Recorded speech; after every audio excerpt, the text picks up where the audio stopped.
Ito na nga my freaking Vecious. After 5 hours of freaking long drive from Puerto Princesa, finally agoy kalabi na najud mi sa Batangas Tourism Office, Buliloyan Port, going to Balabac default.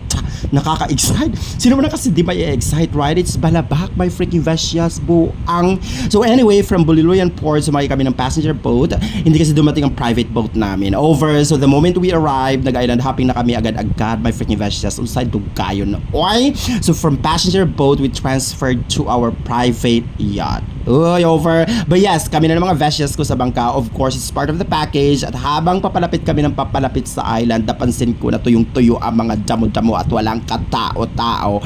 Tapos... Oh, shit! Bitches! This is our first island! Simulan na natin ang pagbabad sa under the sun.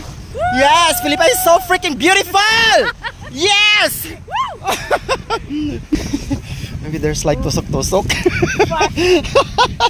Let's go, Mars. Let's run. Love it. Tayo lang. What is this? Canimeron? Canimeron. Canimeron. Balabac, Palawan. Buti na hindi masyado mainit, kuya, ngayon.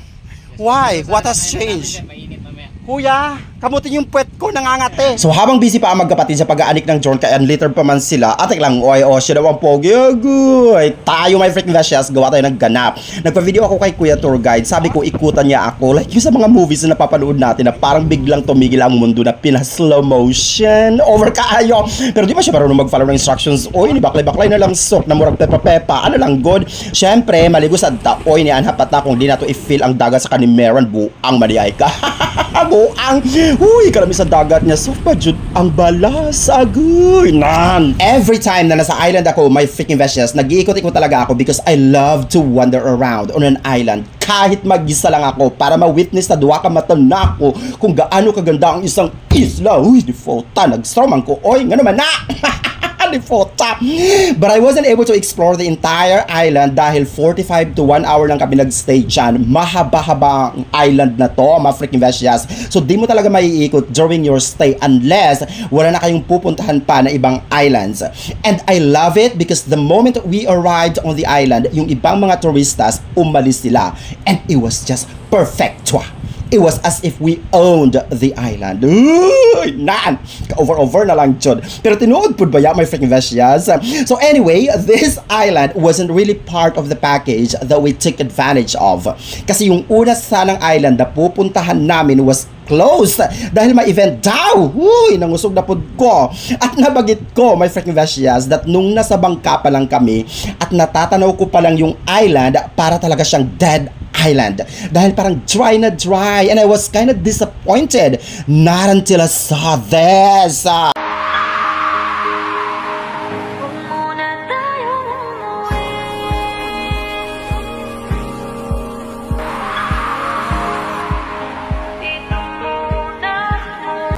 Why? Wait lang, mga freaking Vecious. Wait lang. Patcho na to ang music. Makapiright pa lang taha. Good job ba yung mag-edit? Stop! Ate-ate sa fat ni Nanan. Woo! Hinga muna tayo ng malalim, my freaking Vecious. Oh! Ayoko na lang talaga mag-tell. Atik lang yun na-disappoint ako. Part of script lang yun, mga freaking Vecious. Dahil hindi ka madi-disappoint sa island na to. Lalong-lalo na kapag wanderer ka at maka-island ka na Vecia. I mean, look at that! Basta ayaw ko na lang talaga sabihin na sobrang linaw ng tubig. Ayaw ko din i-tell na ang ganda. Ang masasabi ko lang talaga, my freaking Vecious, what you see in this video is exactly what you can expect when you visit Canimeron Island because this video is not edited. And one more thing, this is your Vecikoda, reminding you to travel while young, free, and able. Tinatawag na. Ang OA nila? Kaya nga eh. Ang OA nila, kuya.